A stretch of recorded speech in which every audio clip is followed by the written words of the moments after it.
Welcome welcome to restart परीक्षा। आज 25 मार्च है। तो आज के जितने भी इंपॉर्टेंट करंट अफेयर्स के क्वेश्चन होंगे वो सारे इस वीडियो में डिटेल में जानकारी शेयर करेंगे।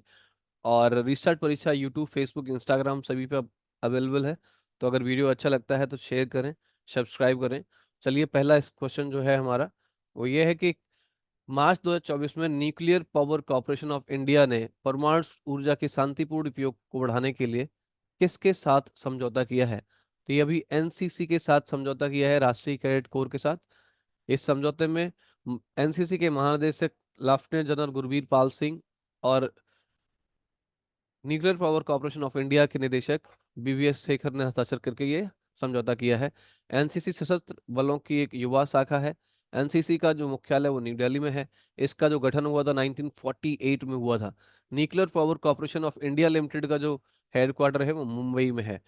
तो इसका आंसर क्या हो गया? राष्ट्रीय कैडेट कोर। ना, अगला क्वेश्चन है हमारा, WTT फीडर सीरीज इवेंट में एकल खिताब जीतने वाले पहले भारतीय टेबल टेनिस खिलाड़ी कौन बने हैं? तो इनका आंसर ए सही है। इस क्वेश्चन का जी साथियान। लेबनान में अभी WTT का आयोजन किया गया था। काबथार सेकेंडरी स्कूल में WTT feeder Beirut 2024 table tournament हुआ था।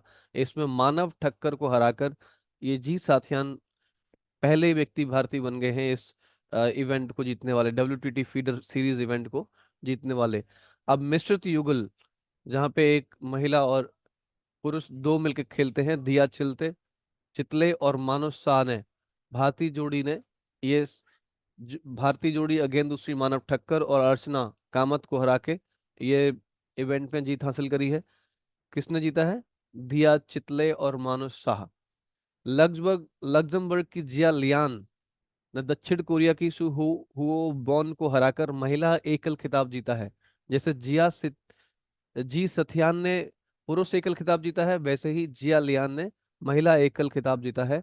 अब मानव ठक्कर और मानुष साहा इनको हराकर पुरुष, ये 17वीं पुरुष युगल जोड़ी है, 17वीं जोड़ी है विश्व में। उन्होंने ये जोड़ी क्यूबा के जॉर्ज कैंपास, एंडी परेरा और की दुनिया एंडी परेरा और जॉर्ज कैंपास से हार गई है। ये 29वें नंबर की जोड़ी थी और ये 17वें नंबर की जोड़ी थी इंडिया की, मानव ठक्कर और मानुष शाह। ये 29 नंबर की जोड़ी जॉर्ज कैंपास, एंडी परेरा, ये कहाँ के हैं? क्यूबा के रहने वाले। उनसे ये हार गए हैं। तो ये क्वेश्चन में आप जितने भी नाम सुन रहे हैं, मानव ठक्कर, मानुष शाह, दिया चितले और आप एंडी परेरा, ये क्यूबा के जॉर्ज कैंपास, ये सारे टेबल टेनिस से रिलेटेड खिलाड़ी है। किससे संबंध है इनका? टेबल टेनिस से संबंध है। तो क्वेश्चन आ सकता है कि ये प्लेयर किससे संबंधित है, किसी का भी नाम दिया सकता है, तो आप टेबल टेनिस बता सकते हैं। हाल ही में आइसोपोड डेकवर्क की एक प्रजाति कहाँ पाई गई है? तो ये अभी कोल्लम, ये कोल्लम जगह पड़ती है केरला में, वहां पे पाई गई है। तो कोल्लम के तट पर गहरे समुद्र में आइसोपोड की एक नई प्रजाति का पता चला है। ब्रूसित, इसका नाम ब्रूसित हुआ प्रजाति की, मतलब प्रजाति है ये मछली खाती है। ये कॉकरोच की तरह जैसे होते हैं। इसे भारतीय अंतरिक्ष एजेंसी के प्रभावशाली अंतरिक्ष अभियानों की मान्यता में ब्रूसेट हुआ इसरो के नाम से, इसका नाम किसके नाम पर रखा गया? इसरो के नाम पे इसका नाम रखा गया। तो क्या नाम है? ब्रूसेट हुआ इसरो। कोल्लम केरल के मध्य में स्थित है।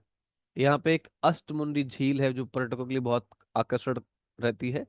कोल्लम नहर भी है वहां पे जो मुख्य शहर से होकर गुजरती है।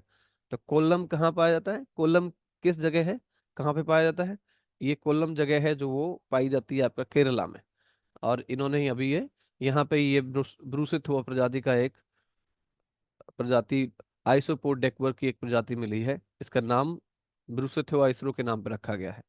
नाउ, अगला क्वेश्चन जो हमारा है वो है, हाल ही में गया अंतरिक्ष गया अंतरिक्ष दूरबीन के द्वारा अंतरिक्ष में किस दो तारा समूह की खोज की गई है? तो अभी इसका आंसर ए सही होगा, शिव और शक्ति।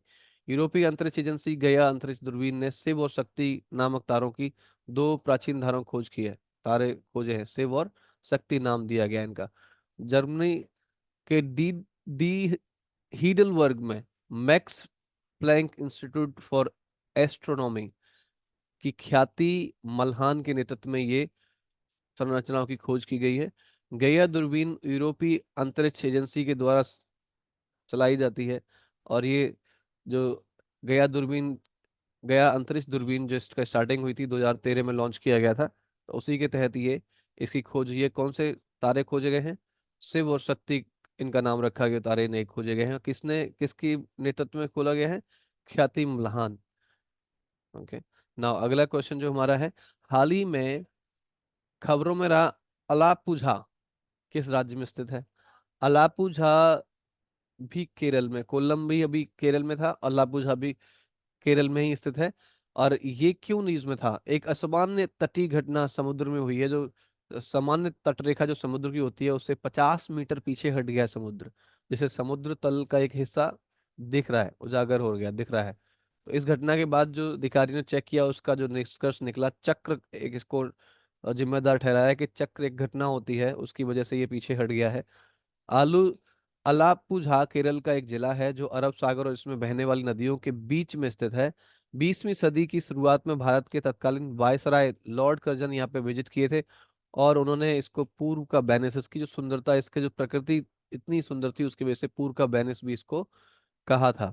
नाउ अगला क्वेश्चन जो हमारा है, प्रतिवर्ष किस तिथि को विश्व क्षय रोगी रोग दिवस मनाया जाता है? विश्व टीवी दिवस मनाया जाता है। तो इसका आंसर डी सही है, 24 मार्च को ये दिवस मनाया जाता है। 24 मार्च 1882 को तपेदिक के विरुद्ध एक महत्वपूर्ण तारीख माना जाता है, क्योंकि इसी दिन डॉक्टर रॉबर्ट कोच ने टीवी वेक्टर की खोज की थी। किसने की थी?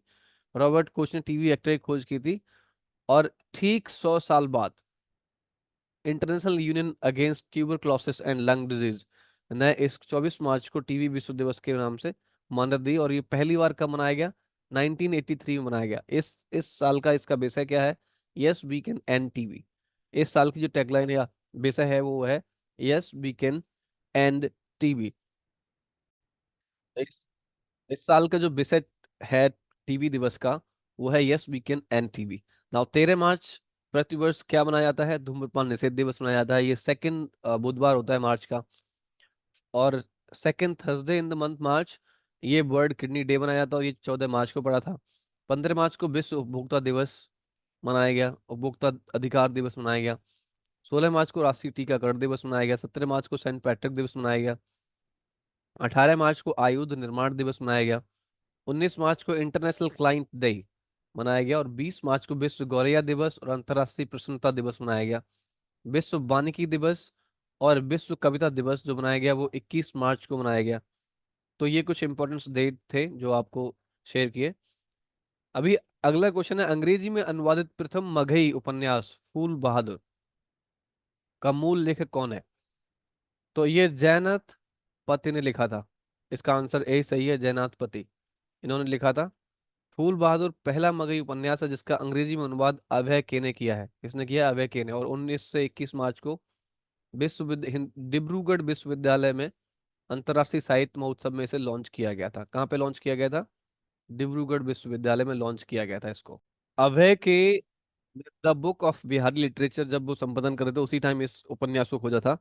और अभय के कौन है? नालंदा के अभय के हैं ये, कवि, संपादक, अनुवादक, ये हैं, नालंदा के रहने वाले हैं। पेंगुइन रैंडम हाउस द्वारा प्रकाशित फूल बहादुर बिहार के नालंदा जिले के बिहार शरीफ पर आधारित है, और वहाँ के एक महत्वाकांक्षी व्यक्ति मुख्तार रसमलाल के इर्द गिर्द घूमती है इसकी कहानी। न के